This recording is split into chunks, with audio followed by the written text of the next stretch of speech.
नमस्कार दोस्तों। सुनो एक कहानी में आपका स्वागत है। वक्त ने करवट ली। गरीबी की चादर ओढ़े मैं गुमनाम सा आदमी था, जिसे शायद कोई जानता भी नहीं था। 2 वक्त का खाना कभी नसीब हुआ तो किस्मत, नहीं तो एक वक्त का खाना मिल जाए, यही तकदीर थी मेरी। मेरी इस तकदीर को मैं अपने बच्चे की तकदीर नहीं बनने देना चाहता था। यही कारण था कि मैं दिन रात मेहनत करता था और एक वक्त का खाना खाता था, जिससे कि मेरा बेटा पढ़ाई कर सके। शिव की माँ बीमारी के कारण बहुत पहले ही गुजर चुकी थी। मैंने ही उसे माँ बाप दोनों का प्यार देते हुए बड़ा किया है। आज 12वीं क्लास में है शिव। मुझे और उसके टीचरों को बहुत उम्मीद है कि इस बार वह टॉप करेगा। मैंने अपने बेटे को कभी प्रेशराइज नहीं किया कि तुम्हें टॉप ही करना है। हमेशा उसे फ्री रखा, क्योंकि मैं इतना समझता हूँ कि इंसान फ्री माइंड से ज़्यादा अच्छा परफॉर्मेंस करता है। और ऐसा हुआ भी। शिव 12वीं क्लास में 98 नंबर लेकर स्टेट टॉपर बना। सभी टीचरों ने शिव की मदद की, क्योंकि वह पढ़ने में अच्छा था। और सभी जानते थे कि मैंने उसे किस हालातों में रहते हुए पढ़ाया है। स्टेट टॉपर बनने के कारण राज्य के मुख्यमंत्री द्वारा उसे उपहार में आगे की पढ़ाई करने की स्कॉलरशिप मिली और एनआईटी कॉलेज में उसका एडमिशन भी हो गया, क्योंकि शिव ने आईआईटी का एग्ज़ाम भी क्वालिफाई कर लिया था। आज मुझे अच्छा लग रहा था, क्योंकि मेरा बेटा अब हमारी गरीबी जरूर दूर करेगा। लेकिन वक्त ऐसा मुंह मोड़ेगा जो कि मैंने कभी नहीं सोचा था। शिव को कॉलेज जाते हुए 4 महीने ही हुए थे कि वह गलत संगति में फंसता जा रहा था। वह मेरी मेहनत और हमारी गरीबी दोनों को ही भूलता जा रहा था। अब तो उसे मेरा समझाना भी बुरा लगने लगा और वह मुझसे लड़ने भी लगा था। इस हालातों को देखते हुए मुझे खुद समझ नहीं आ रहा था कि मैं क्या करूं। मानो मेरी सारी ख्वाहिशें पानी की तरह बह गईं। मेरे आंखों से आंसू की धारा बंद ही नहीं हो रही थी। मैं थका तो था ही, अब मैं हार भी गया था। बस उस भगवान से एक ही प्रार्थना कर रहा था, आखिर मैंने ऐसा क्या किया है जो मेरी मेहनत का फल आप इस तरह से दे रहे हैं। शिव को बुरी संगति कैसे लग गई, अब तो वह मेरी सुनता भी नहीं है। यह बोलकर मैं फूट फूट कर रोने लगा, लेकिन मेरी आवाज़ सुनने वाला कोई भी नहीं था। मुझे कुछ समझ नहीं आ रहा था, क्या करूं, कैसे अपने बेटे को सही रास्ते पर लाऊं। बस अब मेरे हाथ में केवल उस रब से प्रार्थना के अलावा कुछ नहीं बचा था। और क्या करता मैं। उसी लगन से मैं मेहनत करता जा रहा था। लेकिन एक दिन अचानक मेरी तबीयत बहुत ज़्यादा खराब हो गई, जिस कारण से मैं काम पर नहीं जा सका। और मुझे मेरे साहब का फ़ोन आया कि इमरजेंसी है, सामान ले आओ हीरालाल। मैं क्या करता, जाने की हालत में तो था ही नहीं। तभी मेरे बेटे ने यह बात सुन ली और बोलने लगा, पिताजी आप रहने दीजिए, मैं ही जाके सामान दे आता हूँ और वहीं से कॉलेज भी चला जाऊँगा। जब शिव सामान देने के लिए कंपनी जाता है तो उसने देखा कि उसे तो वहाँ सब जानते हैं।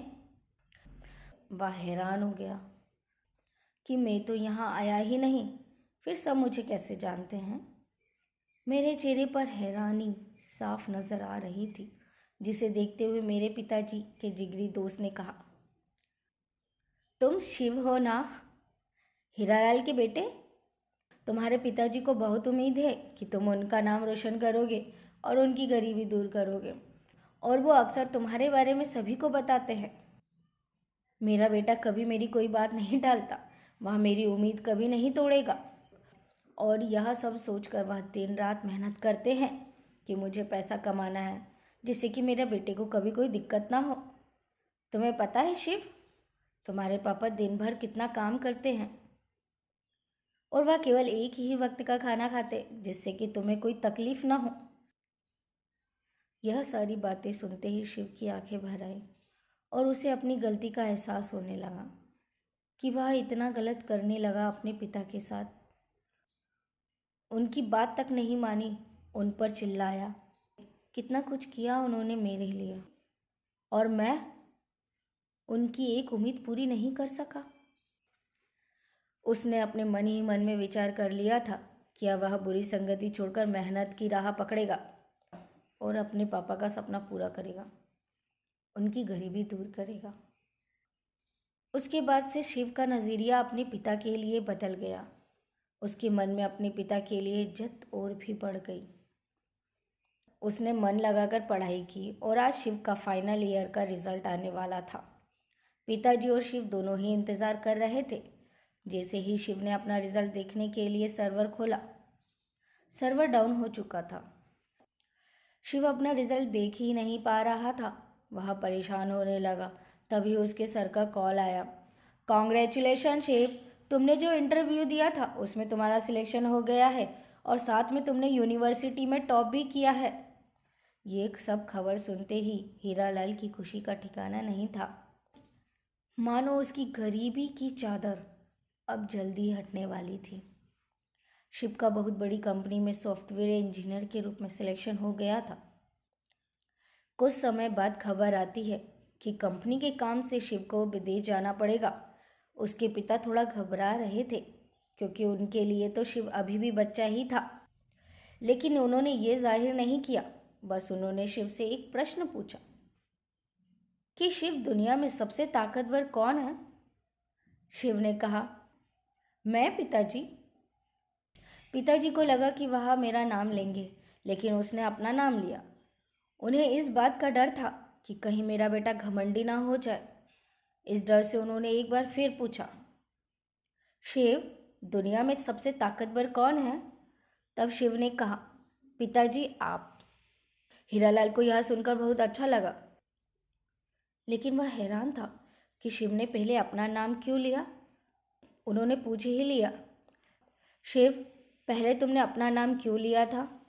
तब शिव बोलता है, पिताजी, आपका हाथ मेरे सर पर रखा था जब आपने मुझसे यह प्रश्न पूछा था।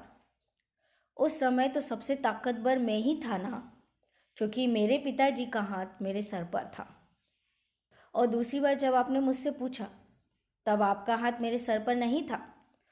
तो दुनिया में सबसे ताकतवर तो माता पिता ही होते हैं ना पिताजी। शिव की यह बातें सुनकर हीरालाल के मन में शिव के लिए जो फिक्र थी वह सारी खत्म हो गई। मैं ऐसा सोच ही रहा था कि शिव बोलता है, पिताजी, मैं विदेश नहीं जाऊंगा। मैं आपको छोड़कर कैसे जा सकता हूँ? मेरे लिए जो भी है मेरे माँ बाप आप ही हैं। आपने पूरी ज़िंदगी मेरे लिए लगा दी और आज जब आपको मेरे साथ की ज़रूरत है तो मैं आपको छोड़कर विदेश चला जाऊँ? नहीं, मैं नहीं जा सकता। इतना बोला ही था कि पिताजी शिव को गले से लगा लेते हैं और रो पड़ते हैं। आज मानो उनकी ज़िंदगी का जो संघर्ष था वह सफल हो गया। आज उनके पास सब कुछ है। इसी पल को पाने के लिए हीरालाल ने दिन रात एक किया था और हीरालाल को उसकी मेहनत का फल भी मिला।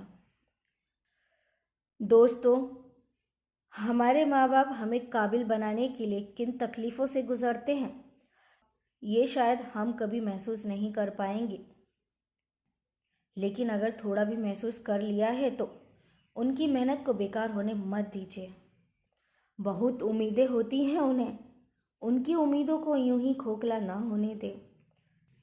दोस्तों, हम अपने माँ बाप का कर्ज चाहकर भी कभी नहीं चुका सकते।